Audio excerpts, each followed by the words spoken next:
이해찬 당대표의 속개 선언으로 더불어민주당 제140차 최고위원회의를 속개하겠습니다. 제140차 최고위원회를 속개하겠습니다. 이해찬 당대표의 발언이 있겠습니다.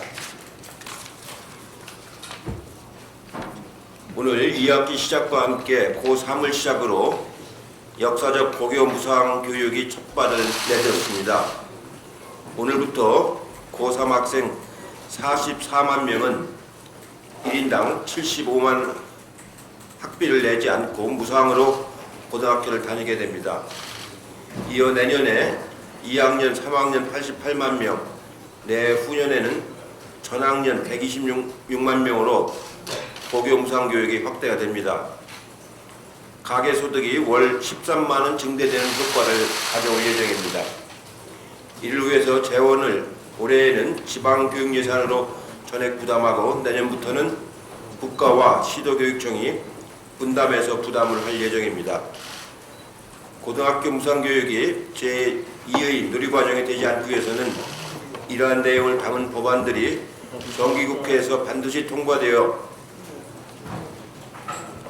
통과되어야 합니다. 현재 교육의 계류 중에 있는데 반드시 통과되어야 합니다. 국민들이 혼란을 느끼시지 않도록 내년 이후의 무상교육 확대에 차질 없이 당이 대응을 하도록 하겠습니다. 내일 한중일 외교장관 회의가 열리고 비건 대표도 방한할 예정입니다. 문재인 대통령께서 광복절 경축사에서 일본에게 대화와 타협의 길을 제시했고 일본 정부의 반응도 긍정적인 만큼 내일 베이징에서 열리는 한일 외교장관 회담은 중요한 의미를 갖는다고 하겠습니다. 내일 회담은 중요한 시기에 열립니다. 24일은 한일 군사보호협정 연장 기한이고 28일은 일본의 화이트리스트 배제 조치 시행일입니다. 아베 정부가 경제 보복을 멈추고 대화와 타협에 함께하기를 기대를 하겠습니다. 한일 관계의 개선의 단추는 아베 정부 앞에 놓여 있다는 점을 다시 한번 강조를 하겠습니다. 이상입니다. 이인영 원내대표의 발언이 있겠습니다.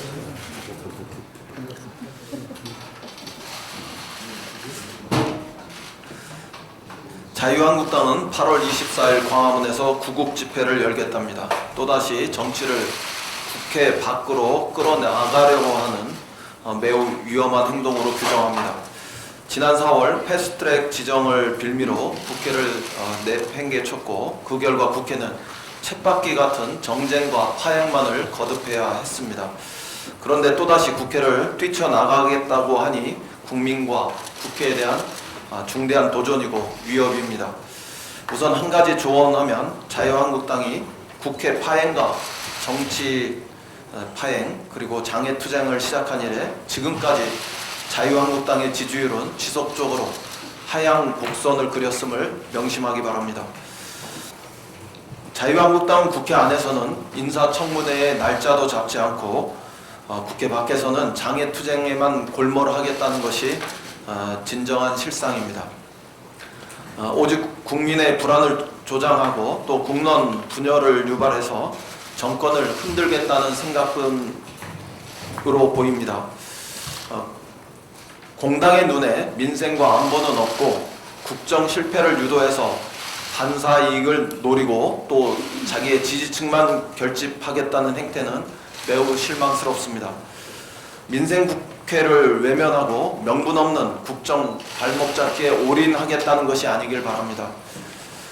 철진한 색깔론과 또 안보 불안감 조성으로 여론을 호도하는 낡은 정치는 우리 국민들께 외면받을 뿐임을 경고합니다. 8월 결산국회는 정부 예산의 집행 결과를 꼼꼼히 살펴서 다음에 국정 운영을 위한 올바른 평가를 할 수 있어야 합니다. 또한 안정적인 국정 운영을 위해서는 인사청문회 일정을 합의해서 2기 내각이 조속히 운영 완성될 수 있도록 해야 합니다. 이번 주에 예결특위 전체 회의도 열려야 정기국회 전에 결산 심사를 마무리할 수 있습니다. 내일 열리는 정개특위 전체 회의도 원만하게 진행될 수 있기를 희망합니다. 자유한국당은 이런 중대한 책무를 내팽개치면서 대한민국을 살리겠다고 하니 앞뒤가 맞지 않습니다. 자유한국당은 상습적인 국회 파행, 장외 이탈, 민생 정치 외면 이런 행태를 끝내야 합니다. 민생 입법과 한일 경제전에 대한 지원이 20대 국회의 마지막 소명입니다. 민관정 협의체를 통해서 초당적 해법을 마련하기로 해놓고 무책임하게 장애투쟁을 하는 것은 온당하지 않습니다. 이제 더 이상의 빈손 국회는 국민도 용납하지 않을 것입니다. 자유한국당은 인사청문회에 또 결산 국회에 책임있게 임해 주시길 바랍니다. 조국 후보자에 대한 자유한국당의 무분별한 정치 공세가 점입가경입니다. 자유한국당은 사면 복권된 지 20년이 지난 사건을 꺼내서 철진한 색깔론 공세에 열을 올리더니 이제는 가족에게까지 집중 포화를 날리고 있습니다. 검증 대상도 아닌 후보자의 선친이나 10년 전 이혼한 동생 부부의 가정사를 들추어 낭설을 의혹으로 만들며 사퇴를 요구하는 행태까지 보이고 있습니다. 자유한국당은 인사청문회를 후보자는 물론 후보자의 가족에 대한 무차별적이고 무책임한 인신공격회 또 신상털기의 청문회로 진행하고 있습니다. 즉각 중단하시기 바랍니다. 인사청문회는 공직 후보자의 직책 수행을 위한 능력과 자질, 도덕성을 검증하는 것이 기본이고 또 목적입니다. 조국 후보자 측은 제기된 의혹들에 대해서 법적으로 문제가 없고 후보자가 직접적인 관련성이 없다는 입장을 누차 밝혔습니다. 또한 국민들께 국민 정서와 괴리가 있는 부분에 대해서는 겸허하게 인정하고 청문회장에서 충분히 소명하고 해명하겠다는 뜻도 밝혔습니다. 게다가 최근에 우리 국민들은 후보는 사라지고 가족 청문회로 변질되고 있는 것은 가족에 대한 지독한 인권 침해일 수 있다 이런 점을 지적하고 계심을 자유한국당은 명심해야 합니다. 시중의 비난은 자유한국당을 향해 소용돌이쳐 가고 있다 이런 점을 명심하고 자중자애하시길 바랍니다. 이제는 청문회를 개최하면 됩니다. 청문회 날짜는 안 잡고 인사청문회를 뜬 소문만 가득하게 변죽만 올리는 이런 청문회로 전락시켜서는 안 됩니다. 국회는 조국 후보자의 사법개혁에 대한 의지와 법무부 장관으로서의 자질과 역량을 검증하는 책임을 다해야 합니다. 자유한국당도 낭설을 의혹으로 키우려는 안간힘 대신 청문회 날짜를 잡고 청문회를 통해서 의혹을 투명하게 해소할 수 있는 야당의 유능하고 성숙한 모습을 보여주길 바랍니다. 부디 이번 인사청문회가 정쟁의 또 다른 무대가 되어서 이 제도의 목적을 상실하는 우를 범하지 않도록 자유한국당이 협조해 주실 것을 진심으로 요청합니다. 이상입니다. 박주민 최고위원 발언 있겠습니다. 예, 오늘 대표님도 말씀하셨지만 황교안 대표가 18일 입장문을 통해서 24일 날 광화문에서 구국 집회를 열겠다고 밝혔습니다. 국민 여러분들은 지난 주말에 대외적으로 어려움에 처한 우리나라를 위해서 결연하게 촛불을 들었고 이번 주는 한중일 외교장관 회의가 있고요. 또 지소미아 연장 여부 결정 시한도 다가옵니다. 그리고 G7 정상회의도 잡혀 있습니다. 굉장히 중요한 일정이 많은 시기이고 국민들도 그에 따라 결연하게 움직이고 계십니다. 이 시기에 제1야당의 당대표께서 정부를 규탄하는 구국 집회를 열겠다라고 하면 어떤 국민이 납득할 수 있을지 의문입니다. 특히 국회의장님이 주최하시는 초월에 다 아시겠지만 매달 초에 당대표님들 모이시는 회의죠. 그 다음에 대통령님도 참여하셨다고 밝혔던 여야 5당 상설협의체 이런 구조가 있습니다. 이미 야당이 이야기를 하고 여러 가지 의견을 낼 수 있는 통로는 마련되어 있는데도 불구하고 그런 통로에는 제대로 응하지 않고 장애에서 집회를 가지겠다는 것이 어떻게 국민들에게 다가설지 의문입니다. 게다가 지난 연말부터 국회가 제대로 열린 날보다 파행된 날이 많아서 민생 입법 성과 매우 저조한 상황이기 때문에 특히 국민분들이 환영할 리가 없다라고 생각합니다. 일각에서는 지지율이 계속 하락 추세에 있고 당내에서도 비박계 의원들 중심으로 리더십을 비판하는 목소리가 커지고 있어서 거기에 대응하는 것 아니냐라는 분석도 내놓고 있는데 정말 그렇다면 더구나 이 장애 집회가 용납되기 어려울 것입니다. 황교안 대표는 입장문에서 국민의 명령이 있을 때까지 투쟁을 멈추지 않겠다라고 밝혔는데 국민은 분명히 투쟁을 멈추라고 명령을 하시고 계십니다. 투쟁보다는 여야가 힘을 합쳐서 지금 우리나라가 처한 여러 가지 어려움들을 극복할 수 있도록 노력해 주셨으면 합니다. 지난 주말에 더불어민주당 청년 정책 발굴과 소통을 위한 2030 컨퍼런스가 열렸습니다. 100여 명의 지원자가 계셨고요. 여러 가지 강연을 통해서 정책 개발을 위한 내용을 같이 공부했고 또 정책 개발을 위한 분과 토론도 시작했습니다. 앞으로 한 3차례 이상 더 분과 토론을 해서 청년들이 직접 청년을 위한 정책을 만드는 과정을 거치게 될 것입니다. 그리고 그렇게 만들어진 정책은 9월 20일 날 있을 당 정책 페스티벌에 제출이 될 것이고요. 더 나아가서는 내년 저희 당의 총선 공약이 될 것입니다. 청년들이 직접 청년들의 정책을 만들려고 나선 만큼 성과가 있기 위해서 다 같이 노력을 할 거고요. 여러분들의 많은 관심도 부탁드린다는 말씀 드리겠습니다. 조국 청문회에 대해서도 좀 짧게 말씀드리겠습니다. 여러 가지 의혹들을 일방적으로 야당이 제기하고 있는데요. 좀 답답합니다. 보면은 의혹 제기는 있지만 그 의혹 제기를 뒷받침만한 증거도 없고 하기 때문에 과연 이것이 제대로 된 검증을 위한 의혹 제기인 것인지 아니면 흠집 내기 위한 주장인 것인지 혼란스럽기도 합니다. 사모펀드 관련된 의혹을 제기하고 있는데요. 낯선 것임에는 분명합니다. 그러나 사모펀드 투자 자체가 불법하거나 위법하다라고 볼 수 없죠. 그다음에 웅동학원에 대해서 동생이 소송을 제기한 것에 대해서도 많은 문제 제기를 하고 있는데요. 소송을 제기한 이후에 승소한 이후에 그러면 그 재산을 가져가기 위해서 채권의 변제를 위해서 어떤 움직임이 있었는가 그런 부분도 살펴야 되는데 전혀 그런 부분에 대한 언급이나 입증도 없이 무조건 이것이 재산을 가로채기 위한 짜고 치는 소송이다라고 주장을 하고 있습니다. 그리고 최근에 어떤 언론 보도를 봤더니 동생 내외가 이혼을 했는데 만나더라. 아이가 있습니다. 이혼했는데 그러면은 아이가 있어도 안 만나는 게 정상입니까? 정말 가슴이 아파서 말을 하기가 좀 어렵지만 저희 형도 이혼을 했는데요. 딸이 있어요. 정기적으로 만납니다. 안 만나야 됩니까? 그리고 저희 집안에서는 저희 어머니 같은 경우에 소중한 손녀고 저한테는 소중한 조카이기 때문에 집안에서도 챙겨요. 너무 일방적으로 검증 안 된 문제 제기를 하는 것이 과연 무슨 도움이 될까 하는 생각이 듭니다. 그런 마음으로 조금 더 자세히 좀 살펴주시고 했으면 좋겠습니다. 이상입니다.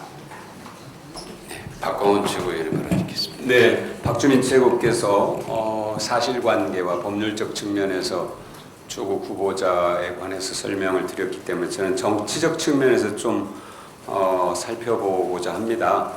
과거 개각은 인적 쇄신을 통해서 국정 운영 기조와 철학을 국민과 공유하고 또 국정 운영 동력을 새롭게 확보하는 대통령의 매우 중요한 정치 행위였습니다. 그런데 요즘에 와서는 청문회를 정쟁의 장, 대통령에 대한 공격의 장으로 변질시키려는 야당의 잘못된 전략으로 개각의 취지는 어디로 가버리고 온갖 의혹 제기와 모든 가족 엮어넣기가 되어버렸습니다.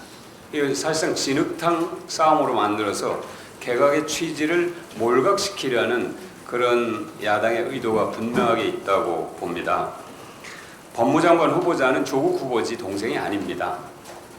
그리고 문재인 대통령이 조국 후보를 법무장관 후보로 지명한 것은 검찰개혁에 대한 국민들의 강렬한 열망과 간절한 명령이 있기 때문이고 그 명령을 제대로 이행하겠다는 대통령의 의지를 분명하게 밝힌 것입니다.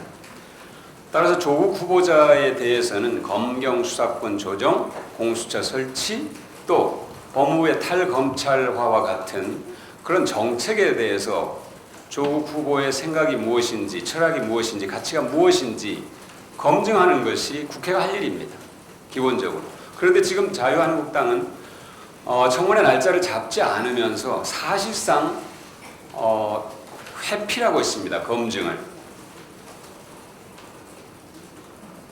왜?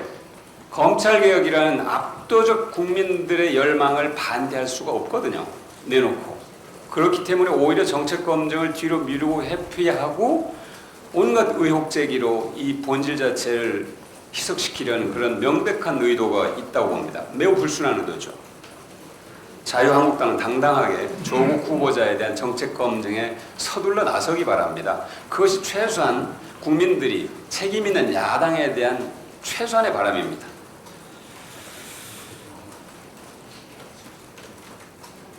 국민들로부터 공감을 받으려면 정책 검증에 나서서 국회에 14일에 청문 요청이 제출됐으니까 청문회법에 따라서 그 기한 내에 청문회를 마치는 것이 자유한국당이 해야 될 일입니다. 법을 위반하려 하지 마시기 바랍니다.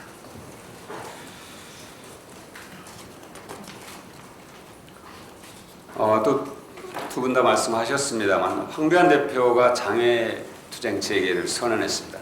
저는 이 시점에 자유한국당이 장외투쟁을 선언하는 것이 과연 어떤 의도를 갖는 것인가, 어떤 의미를 갖는 것인가 한번 되짚어볼 필요가 있다고 생각합니다. 지금 모든 국민들은 일본의 경제 침략에 대한 극복 방안을 정치권과 모든 국민이 지혜를 모아서 힘을 합쳐서 그 답을 마련해라 하는 것이 국민의 요구입니다. 저는 자유한국당이 지금 장외투쟁하겠다는 것은 이런 전열을 흐트러뜨리려는 의도가 있는 것이 아닌가. 일본 자민당의 극우 세력과 왈츠를 추려는 것은 아닌가. 이런 의심을 갖기에 충분한 행위다. 이 시점에서 그렇게 말할 수밖에 없습니다. 이런 어떤 국민들의 흐름과 열망에 함께하지는 못할 망정 제1야당이 그런 전열을 흐트러뜨리고 있다 하는 그런 의심을 사지 않기를 바랍니다. 자유한국당은 자신들의 행위가 국민들의 삶과 국익에 진정 도움이 되는지 아니면 일본 극우 세력에게 도움이 되는지 한 번쯤 냉정하게 판단해 보시기 바랍니다. 그리고 그 정도의 분별력은 가지셔야 될 겁니다. 일본의 경제보복이 시작된 이후에 허위 저작 정보가 범람하고 있습니다. 실수로 만들어진 그런 잘못된 정보라기보다 명백한 의도가 있는 그런 허위 조작 정보들인데요. 예를 들면 우리 당의 허위 조작 정보 대책 특위에서 분석한 자료를 보면 일본의 경제 보복으로 제2의 IMF를 앞두고 있다. IMF 실사단이 극비리에 방한했다. 서울역 근처에서 일본인이 집단 폭행을 당했다. 정부가 일본을 여행한 국민을 처벌할 계획이다. 같은 것들입니다. 명백한 허위 조작 정보입니다. SNS, 포털 커뮤니티, 유튜브 등에서 유통되는 159건의 허위 조작 정보를 파악했고 이 허위 조작 정보들은 5개의 유튜브 채널을 통해서 모두 파생됐습니다. 지난 강원 산불과 마찬가지로 국민을 이간하고 사회를 분열시키려는 명백한 의도를 나쁜 의도를 가진 허위 조작 정보에 대해서 특위에서 적극 대응할 방침이라는 점을 밝힙니다. 허위 조작 정보는 우리 사회를 오염시키는 바이러스와 같은 사회악입니다. 국민은 강력하게 대처하기를 바라고 있고 여론조사를 통해서 확인할 수 있습니다. 특위는 그동안 국민 의견을 중심으로 학계, 언론계, 재계, 시민사회 전문가 등을 만나서 수렴한 내용을 바탕으로 대책을 수립해 왔습니다. 마련된 종합 대책을 곧 발표하도록 하겠습니다. 이상입니다. 네, 서른 최고위원의 발언 있겠습니다. 어제는 김대중 대통령 10주기였습니다. 분단 55년 만에 남북 정상회담으로 남북이 화해 협력하는 새로운 장을 연 김대중 대통령의 정신으로 한반도 평화 번영의 시대를 반드시 열겠다는 말씀을 드립니다. 지금 한반도는 평화 번영의 시대로 가는 중요한 길목을 지나고 있습니다. 북한과 미국, 중국과 러시아 등 관련국은 물론이고 당사자인 우리 정치권은 긴장 해소에 주력하면서 항구적 평화를 위해 적극 노력해야 할 의무가 있다고 생각합니다. 그런 차원에서 자유한국당에 한 말씀 드리겠습니다. 자유한국당은 문재인 정부가 안보를 포기했다라며 연일 정치 공세를 펴고 있습니다. 분명히 말씀드리지만 문재인 정부는 안보를 굳건히 하고 있습니다. 전작권 전환을 위한 한미 훈련으로 안보 주권을 확립하려 노력하고 있고 국방 중기 계획을 통해 군사력 증강 계획도 밝혔습니다. 안보를 포기한 정부가 어찌 군사력 증강을 깨하겠습니까? 안보 붕괴로 국민의 안전과 생명조차 위협받고 있다는 자유한국당의 주장은 명백히 가짜뉴스입니다. 자유한국당이야말로 대안 없이 호전적 주장만 일삼으면서 국민의 안전과 생명을 위협하는 안보 저해 세력을 자처하고 있습니다. 한교안 대표께서 당내 회의에서 저쪽이 쏘면 이곳에서도 쏴야 될 것 아닌가 라고 말씀하셨는데 그것이 자유한국당이 추구하는 안보라면 국민의 생명을 담보로 위험한 줄타기를 하는 가장 허약한 안보라는 점을 아셔야 할 것입니다. 그리고 자유한국당이 또 장애투쟁에 나선다고 하는데 대안 없이 안보 붕괴, 대한민국 파괴라는 거친 언사만 뱉어내는 장애투쟁에 공감할 국민은 일부 극우 세력을 제외하면 없을 것이라고 생각합니다.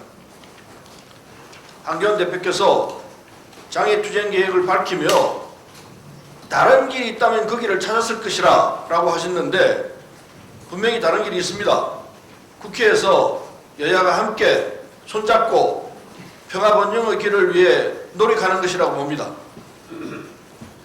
한반도 평화 번영을 위한 중요한 길목에서 국회가 해야 할 일은 국민의 공감도 못 누는 장애투쟁이 아니라 정부의 북미 협상 중재를 뒷받침하고 북한 미사일 발사는 비판하면서도 대화의 끈은 놓치지 않도록 노력하는 것이라고 봅니다.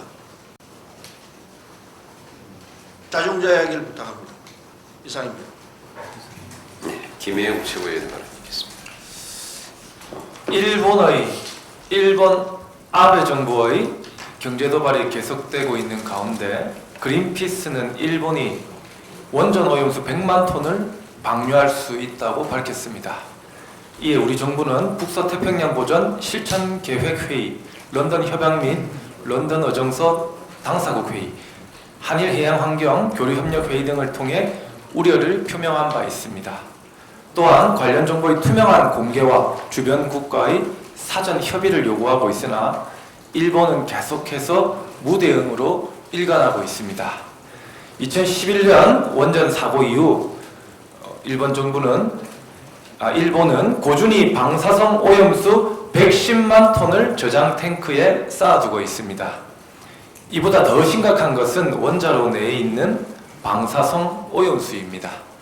올해 7월 기준 원자로 내 오염수는 1만 8천 톤에 달합니다. 탱크에 저장된 오염수보다 방사능 수치가 비교 불가의 수준으로 높습니다. 일본이 이러한 방사성 오염수를 방류하는 것은 국제법과 국제협약에서 구정하고 있는 의무를 위반하는 것입니다. 유엔 해양법 협약 192조는 모든 국가는 해양 환경을 보호하고 보존할 의무를 부담한다고 규정하고 있습니다. 런던 협약은 협약 당사국에 해양 투기 금지 의무를 부과하고 있으며 이를 위반한 경우 다른 국가의 환경에 미치는 피해에 대한 국제 책임을 지도록 하고 있습니다.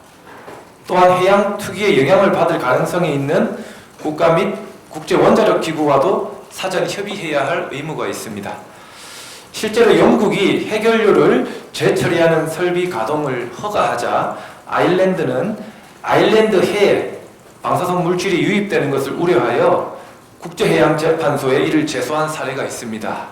국제해양법재판소는 영국이 설비 가동에 따른 위험이나 정보를 아일랜드와 교환하고 위험에 대처하기 위한 방안을 마련해야 한다고 밝혔습니다. 해양 환경은 피해를 입는 경우 원상 회복이 어렵고 이를 복구하는 데 상당한 비용과 긴 시간을 필요로 합니다. 해양 환경과 해양 생태계를 보호하고 보존하는 것은 인류 전체의 이익과 필요에 직결됩니다. 이에 반하는 행위는 국제사회 구성원 전체의 안전을 명백하게 침해하는 것입니다. 일본 정부가 오염수 방류를 강행한다면 국제의무 위반에 따른 책임은 물론 국제사회의 크나큰 비판을 면하지 못할 것입니다.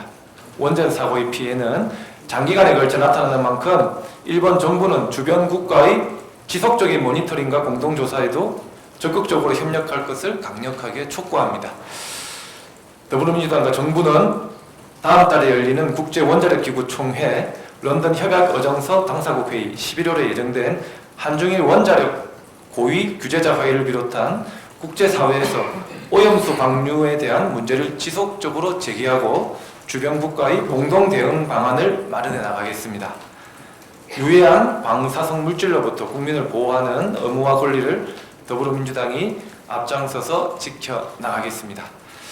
박주민 최고위원께서 말씀하신 대로 지난 토요일 더불어민주당의 청년정책 발굴기구인 2030 컨퍼런스가 발대식을 가졌습니다.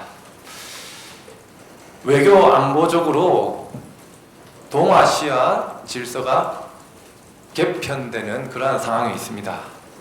또한 오랜 인류의 역사에서 경험하지 못했던 인구 구조가 역피라미드 구조로 바뀌고 있습니다. 그리고 지속적인 저성장 기조, 그리고 신자유주의에 따른 격차가 갈수록 확대되고 있습니다. 또 급격한 기술 혁신에 따라 노동 환경도 급격하게 변하고 있습니다. 이러한 외교, 안보, 경제적 급변하는 환경 속에서 우리 청년들의 창의성과 도전 정신이 무엇보다 필요한 때라고 생각합니다. 더불어민주당에서는 이러한 청년 정책에 있어 혁신적인 논의를 이어나가고 청년 문제를 해결할 수 있도록 최선을 다하겠습니다. 이상입니다. 남인순 최고위원 발언 드리겠습니다. 네, 어제 자유한국당이 조국 법무부 장관 후보자의 검증을 위한 별도의 TFT를 운영하겠다고 밝혔습니다. 장관급 공직 후보자는 7명인데 오로지 한 명만을 위해서 당의 법률지원단, 미디어위원회 등 총 인력을 동원해서 공세를 이어나가겠다고 하는 것은 한참 오보한 일입니다. 오로지 조국 후보에 대한 정치적 공세로 시간을 끌면서 시끄러운 정국을 유지해서 자유한국당의 파일을 키워보려는 속셈이 드러난 꼴입니다. 인사청문회는 후보의 업무 수행 능력과 자질, 정책적 전문성을 검증하는 자리입니다.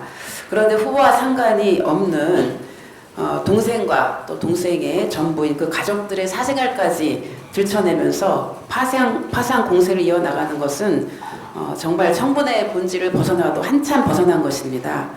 이러한 의혹을 기정사실로 이야기한다면 인격 살인입니다. 지금 그 조국 후보의 전 제수께서 입장을 지금 냈습니다. 정치권과 언론에 간곡히 호소드리는 내용입니다. 후보에 대한 검증은 모르겠지만 그 과정에서 저와 아이의 사생활이 무차별적으로 털리는 아픔을 겪고 있습니다. 저와 누구의 잘못이든 부모의 이혼으로 인해서 아이가 더 이상 상처받지 않도록 노력하며 힘겹게 살아왔습니다. 많은 분들이 의혹의 눈초리로 흥미거리로 삼아 털어내는 저와 아이의 사생활은 어떤 상황에서도 지켜내고자 했던 소중한 일상이었고 가까운 사람들에게 결코 알리고 싶지 않았던 것들입니다. 저와 아이의 사생활이 공개되어 버린 것도 고통스러운데 이를 넘어서 사실이 왜곡되고 조롱당하는 것이 너무도 고통스럽습니다. 현재 수많은 기자들이 저에게 밤낮을 가리지 않고 전화를 하고 저 앞에 진을 치고 대기하고 심지어 직장까지 연락을 하고 있습니다. 저는 정신적인 고통과 불안함에 잠을 이룰 수가 없습니다. 부디 제발 자제를 부탁드립니다. 특히 아이가 충격과 불안을 받지 않고 정상적으로 생활할 수 있도록 도와주십시오. 정말 간절한 호소입니다. 구체적인 내용은 아마 언론인 여러분들한테도 전달될 텐데요. 위장의원도 없었고 위장비밀도 없었다라고 하는 내용을 아주 상세하게 밝히고 있습니다. 제발 좀 이성을 찾아주십시오. 이렇게 한 가족이 인격 살인 당하지 않도록 정치권과 언론이 함께 노력해야 될 것입니다. 그 인사청문회 과정이 개인과 가족의 신상털기로 변질돼서 중요한 정책 검증이 소홀해지고 있는 부분에 대해서는 정말 인사청문회 제도가 분명히 개정돼야 되지 않을까라고 생각을 합니다. 이런 논의도 우리 민주당에서는 여야 공감대가 있는 만큼 도덕성 검증과 정책 검증 능력을 이원화해서 실시하는 그런 방안에 대해서도 논의를 해야 될 것입니다. 이상입니다. 이수진 최고위원의 발언 듣겠습니다. 어제 김대중 대통령 서거 10주기를 맞아 국민과 함께 만들고 이루어낸 대한민국의 민주주의와 인권을 다시금 생각하게 되었습니다. 한일 관계가 나빴을 당시 김대중 대통령은 일본 의회에서 일본에는 과거를 직시하고 역사를 두렵게 여기는 진정한 용기가 필요하고 한국은 일본의 변화된 모습을 올바르게 평가하면서 미래의 가능성에 대한 희망을 찾을 수 있어야 한다고 연설한 말씀이 떠오릅니다. 오늘날 아베 총리와는 매우 상반된 모습이라 지금의 상황이 매우 어렵고 힘들기만 합니다. 이러한 상황에서 한일 관계는 과거사에 대한 진정한 사과가 진행되어야 대화도 협의도 진행할 수 있을 것입니다. 더불어민주당은 김대중 대통령의 정신을 이어받아 확고한 철학과 통찰로 한일 관계를 슬기롭게 극복해 나갈 것입니다.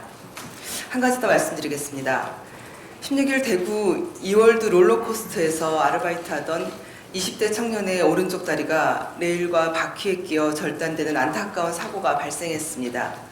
병원으로 긴급 후송돼 수술을 받았지만 잘려나간 다리가 많이 오염돼서 봉합에는 실패했습니다. 20대 노동자는 해당 놀이공원에서 5개월 전부터 아르바이트를 해온 것으로 알려졌습니다. 경찰은 당시 근무자와 이월드 관계자 등을 대상으로 매뉴얼 준수 여부 및 관리상 주의 의무 위반 사항이 있었는지를 조사할 예정이라고 합니다. 아르바이트하던 20대가 감당하기엔 너무도 가혹한 현실입니다. 왜 20대 아르바이트생이 위험한 사고 현장에 나가야 했는지 조사는 철저히 이루어져야 할 것입니다. 이상입니다.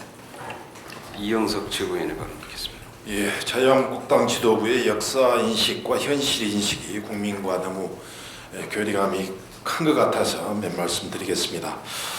74주 전 광복절을 맞아서 정부 주관의 광복절 경축식에는 참석하지 않은 나경원 원내대표는 자당 국회의원들과 함께 충칭의 대한민국 임시정부 청사를 방문했다고 합니다. 그리고 자신의 페이스북에 1945년은 사실 대한민국이라는 나라 이름조차 아직 정해지지 않은 시점이었다, 이런 글을 올렸다고 하는데, 1919년 이후에 대한민국의 조국 독립을 위해서 희생하셨던 선열들은 과연 이 이야기를 듣고 어떻게 느낄지, 또 국민들은 정말 나경원 원내대표 역사인식에 대해서 어떻게 느낄지 씁쓸함을 금할 수가 없습니다.